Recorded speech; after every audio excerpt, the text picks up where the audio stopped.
Hello and welcome again to Liz at Home. Whoops, and there goes the sound of my chair. It always makes such a doinka doinka doinka sound. Sorry about that.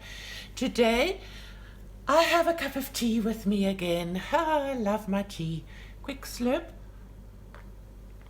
Today I'm going to do number 2 in my series of easy backgrounds. This one I posted it on Facebook, the picture a little while ago of one of the pictures from Escape to Christmas Past. And it's this background of all the sort of circles and gold baubles in the background, all nice and shiny.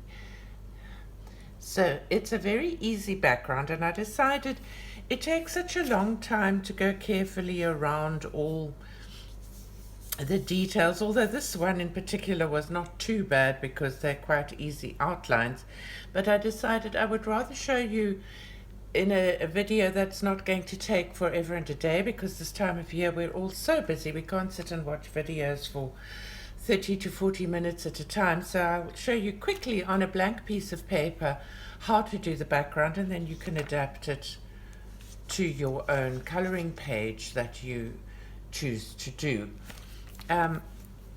So I have here with me some mixed media paper. I have some Americana black acrylic paint, and you can use, this is what I used, always shake it just a little bit, or you can use a black Posca pen if you prefer. That's also acrylic, I think. And just, oh, that's already too much. I've got a little palette here, and I've got a Princeton snap brush, which this is quite a big one. It's a 3/4 inch snap brush, but on the coloring page I used a smaller brush because I needed to be more careful, but here I've got nothing to worry about. So I always just wet my brush and then dab it off on a bit of paper before I use the acrylic paint, and then basically you just paint a flat black background. I used to always use Posca for my black backgrounds, but once I bought this Americana paint, it's become my go-to because I find a paintbrush, a fine paintbrush, like say this is a Princeton snap brush. It's a tiny one. It's a size 0. It's got such a tiny little point that you can get around the finest detail. But if you've got big areas, then you can use a fat brush and just go for it. And that, to me, is just easier than sickling along with a Posca pen. Oh dear, sickling. Nice South African word for you. Struggling. To sickle means to struggle. So I do not like to sickle. So wherever I can find a quick and easy solution, I will. For the gold, again, I've got some Americana. I think it's Americana. This is called Dazzling Metallics, but I bought it at the same place that I bought the it's just called Deco Art. It's also an acrylic paint, and it's called Splendid Gold Dazzling Metallics. So I bought these at a shop in South Africa, so I'll have a look online and see if I can find them at Amazon or anywhere. The actual shop I bought them at, I don't think they sell them anymore. I bought them about 2 years ago, so I'm not sure. So there you can see the paint, and my page is not quite dry. Okay, so let me let that dry. The black must be completely dry, and then I'll be back. So here I am back again, just trying to zoom in a bit more for you. I used my hairdryer to get it dry, but it's all completely dry. And now the fun part, it really is incredibly easy. I have this gold paint, and it's called a finger dauber. It's got a you get it in the craft, in the card making and that sort of thing. So you can, that's for little, I always have a piece of paper towel with me as well. You can, oh, and I also want a piece of spare paper.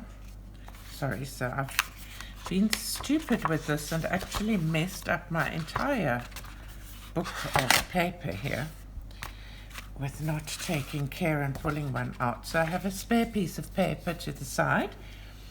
Fingerdauber. I've got this fingerdauber. I've got a big fingerdauber.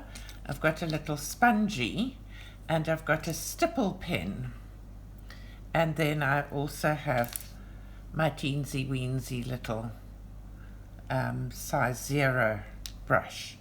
So it's nice to start with some of the bigger, so you just stick your finger in the little hole and get some of that paint on there. And then I take my spare paper, and I suppose a bit wasty of the paint, but brush it off, and then you start with some nice circles. You can actually pick some more up off this paper. There, that's enough of that so long. And now the smaller one, again in the paint here, onto the paper just to get the excess off, and some overlapping ones. And the thing is to have some darker and some lighter, so that if they're darker they come into the foreground, and if they're lighter they go into the background. And I'm going to do some lighter ones, some darker and lighter with this big one, the big bright one. There we go, full circle. Now let me get rid of a lot of this, very much paler, and some more of the little ones. Bright one, that was supposed to be a bright one. There we go.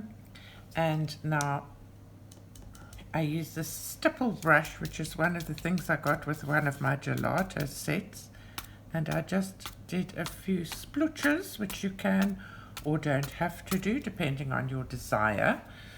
And then the little brush, some little dots wherever you want to. You can go as big or as small as you want to with them. So you could do like quite a big circle.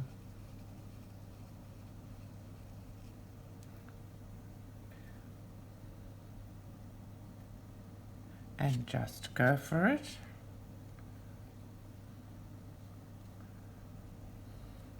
And then I've got some Finetec paint here. I had put some water on it, and I've got a paintbrush here. I'm just going to put a little bit more water on to get the paint sort of activated. Needs to become sort of creamy.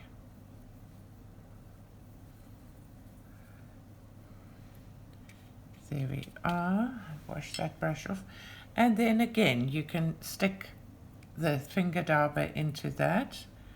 It gives you a slightly different gold, and if I've got a lot of paint on, it will be really brightened in the foreground. I'm going to try this one, but I'm first sticking the sponge in a bit of water, and then sticking it in here and going to see what happens with that. And there we have some nice bright starbursts and some paler ones.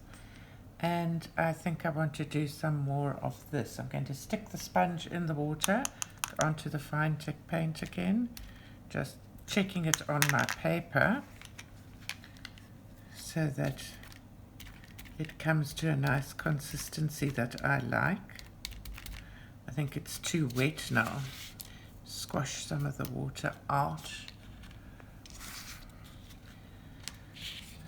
show you what's happening here. Just need to get rid of some of the excess water on my paper towel. Then I'm going to put it in here again. See what happens. No, I'm not being successful. I need some more paintbrush water on here. So it's very important to have your piece of rough paper at the side to just check how things are going.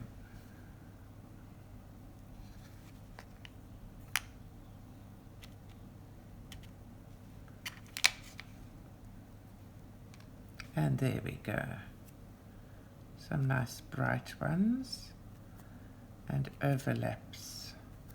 Gives you the kind of bokeh effect when they go lighter and darker. There we are. So that's how I did that background, and basically you can do this with various colors. You can see the light on it. It's all shiny and pretty and very festive. But you could try it with other colors to make a similar sort of background. I hope you've enjoyed this video, and if you have, please remember to watch the next one I do on my next background, which will be next week. And if you could subscribe to the channel, that would make my day and be the best Christmas present you could give me.